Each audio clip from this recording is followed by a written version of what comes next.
Speaker Khyber Pakhtunkhwa assembly Babar Salim सवाती साहब ने बहुत इम्पॉर्टेंट स्टेटमेंट दी है, क्योंकि सिक्योरिटी कमेटी ने बुलाया था कोर कमांडर को ख़त लिखकर कि वो आएँ और आकर ब्रीफिंग दें सिक्योरिटी के मामलात पे।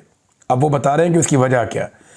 उन्होंने कहा सिक्योरिटी कमेटी ने फैसला किया है कि कोर कमांडर से ब्रीफिंग ली जाए। हम आइन की किताब के तहत काम करते हैं, हम किसी ऐसे इदारे से ताल्लुक़ नहीं रखते जो आइन की किताब के ऊपर खड़ा है, कोर कमांडर हो या कोई भी। हम उससे इन कैमरा ब्रीफिंग ले सकते हैं। रूल्स के तहत हम किसी को भी ब्रीफिंग के लिए कह सकते हैं, कोर कमांडर को भी कह सकते हैं। ईस्ट इंडिया कंपनी नहीं है, यहाँ आईने पाकिस्तान है। कोर कमांडर मुनासिब समझेंगे तो अपने इदारे से राय ले लेंगे। हम ये समझते हैं कि उन्हें आना चाहिए और ब्रीफ करना चाहिए।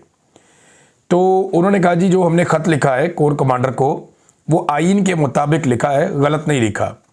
हम कतन किसी ऐसे इदारे से ताल्लुक़ नहीं रखते जो आइन के ऊपर ही खड़ा हो जाए, चढ़ जाए।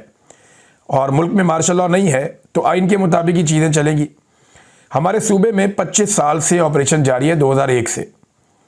सूबे में 5 डिवीज़न फ़ौज है, दलेर किस्म के जर्नैल उनको लीड कर रहे हैं। फिर 25 साल से हम नाकाम क्यों हैं? इस नाकामी की वजूहात की बिना पर कोर कमांडर को ब्रीफिंग के लिए बुलवाया। ये पाकिस्तान की फ़ोर्स है, बैरून मुल्क से नहीं आई हुई। यानी मैं लुबे लुआव को बता रहा हूँ, वो इस तरह उन्होंने कहा कि जनाब कामयाबी तो मिली नहीं अभी तक, आगे आपको मिलेगी, उसके ऊपर आके बात करें। और पीछे क्यों नहीं मिली उसके बारे में हमें ब्रीफिंग दें ताकि आगे बढ़े और जो हम कहते हैं वो भी सुने। तो ये एक बड़ा बोल्ड स्टेप है जो स्पीकर ने लिया। देखते हैं इसके ऊपर रद्द-ए-अमल क्या आता है, क्योंकि DGI SPR ही नॉर्मली ऐसी चीज़ों का जवाब देते हैं। एक और इम्पॉर्टेंट खबर है, वो तहरीक तहफ़्फ़ुज़ आइन पाकिस्तान की तरफ है। तहरीक तहफ़्फ़ुज़ आइन पाकिस्तान का इजलास होता है और वो एक बड़ा अहम मुतालबा कर देते हैं हुकूमत से।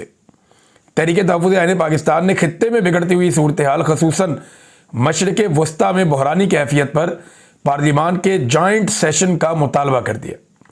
देखिए, यहाँ पे पार्लिमान फैसले नहीं कर रही, यहाँ पे हुकूमत फैसले नहीं कर रही, यहाँ पे अवाम के मुंतखब नुमाइंदे ना फैसले कर रहे हैं, ना वो इन फैसलों का बोझ उठा सकते हैं। फैसले फील्ड मार्शल आसिम मुनीर साहब कर रहे हैं और वो फैसले अपनी मनमानी से कर रहे हैं, अपनी मर्जी से कर रहे हैं। और जो फैसले वो कर रहे हैं उसके ज़रिए से वो आलमी सतह पे अपने आप को रेलिवेंट कर रहे हैं, अपनी ज़ाती रेलिवेंसी को वो बढ़ा रहे हैं। तो उनके फैसलों का बोझ तो आएगा सियासी क़यादत के ऊपर, लेकिन वो उठाएंगे नहीं और पार्लिमान के अंदर डिस्कशन हो नहीं रही।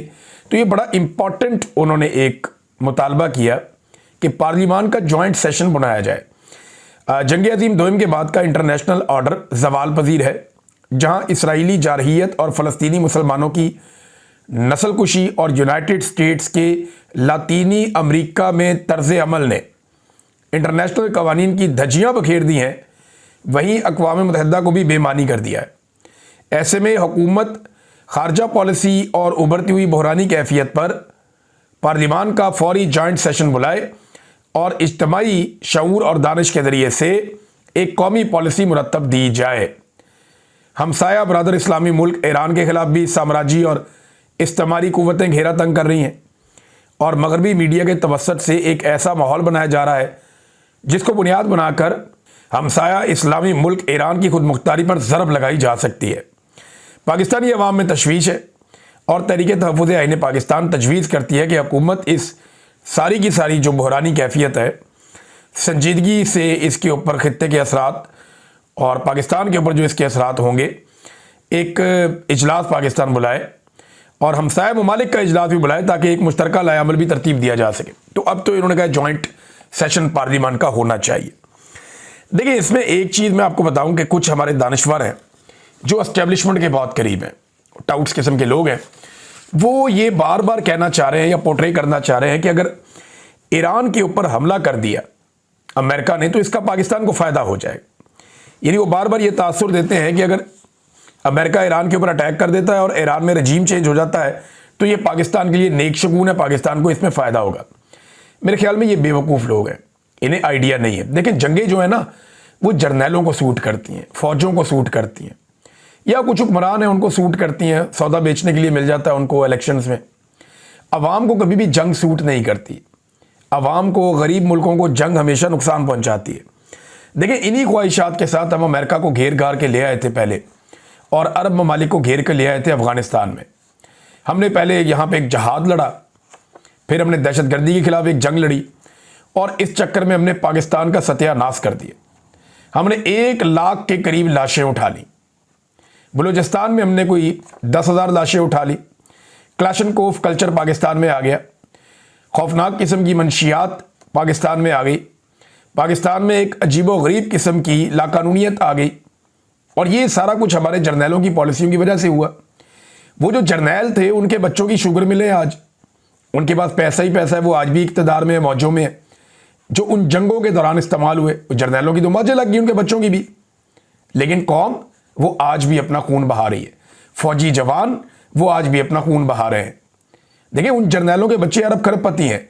जो फौजी जवान शहीद हो गए उनका कौन पूछेगा? उनके बच्चे तो रुल गए। कितना संभाल सकती है रियासत उन्हें? एक हद से ज़्यादा आगे तो नहीं जा सकती, लेकिन जर्नैलों की तो वो कई कई नस्लों का पैसा वो लोग छोड़ कर गए हैं, और हमने ये देखा है। तो जंगें जर्नैलों को फ़ायदे देती हैं, बड़े बड़े ताकतवर लोगों को फ़ायदे देती हैं, आम आदमी को नहीं देती। जब भी आपके हमसाये में जंग आएगी, आपके ऊपर उसके असरात आएंगे। ईरान में जंग आएगी, चंद लोगों को फ़ायदा होगा, इंटरनेशनली आपकी रेलिवेंसी बढ़ जाएगी, कुछ डॉलर वॉलर आ जाएंगे, कुछ लोगों ने फिर माल बना लेना है, कुछ अड्डे वड्डे, कोई लेन देन, कोई ये चीज़ें चलेंगी।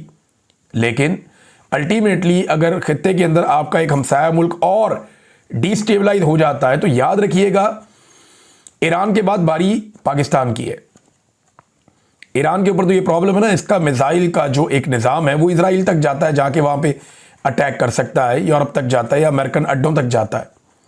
तो पाकिस्तान के ऊपर प्रॉब्लम ये है कि पाकिस्तान के पास एटम बम है, तो पाकिस्तान को भी टैकल करना है, बारी बारी सबकी बारी।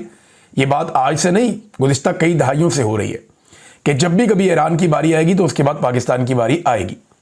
आप चाहे जो मर्जी करें, जैसे मर्जी सोचें, जो हकायक जानने वाले लोग हैं, जो तज्जिया करते हैं, वो ये बात कहते रहते हैं। तो ईरान में अगर सिचुएशन डिस्टेबल हो जाएगी तो पाकिस्तान पे उसका असर पड़ेगा, और जो इसराइल का या जो दीगर फोर्सेस हैं उनका एक असर रसूख पाकिस्तान के बॉर्डर्स तक आ जाएगा। ये तज्जियाकार कह रहे हैं। अब इससे बचना कैसे है? ईरान के अंदर हालात बेहतर रहने चाहिए। ईरान ने एक वार्निंग भी दी है।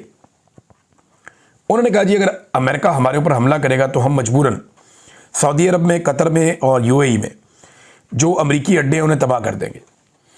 और साथ ही उन्होंने कहा जी कि स्टारलिंक को गैर कानूनी तौर पे चलाया जा रहा है ईरान में। मैंने आपको थोड़े दिन पहले बताया था कि डिवाइस के बगैर वो चल नहीं सकती, स्टारलिंक के लिए डिवाइस चाहिए होती है। तो ईरान ने छापे मार के बहुत बड़े पैमाने पर जो स्टारलिंक की डिवाइसेस हैं, जो इंटरनेट के लिए इलॉन मस्क का एक इंटरनेट का सिस्टम है, बड़ा ज़बरदस्त है, वो बड़ा शानदार, बड़ा कमाल वो काम करता है, और दुनिया को हिला कर रख दिया इलॉन मस्क ने, जिस तरह उसने स्टारलिंक के ज़रिए से दुनिया को जोड़ा है। तो वो बहुत सारी डिवाइसेस ईरान ने पकड़ी हैं, और अपने फौजी जैमर्स के ज़रिए से कोशिश भी कर रहे हैं वो लगातार कि वो जैमर्स लगा के इंटरनेट को शट डाउन रखें जहां वो चाहते हैं कि वो शट डाउन रहे। नाज़रीन, एक और चूरन पाकिस्तानियों को बेचा जा रहा है। ये चूरन भी बड़ा इंटरेस्टिंग है। ये अब कहा जा रहा है जी पाकिस्तान जहाज़ बेचेगा और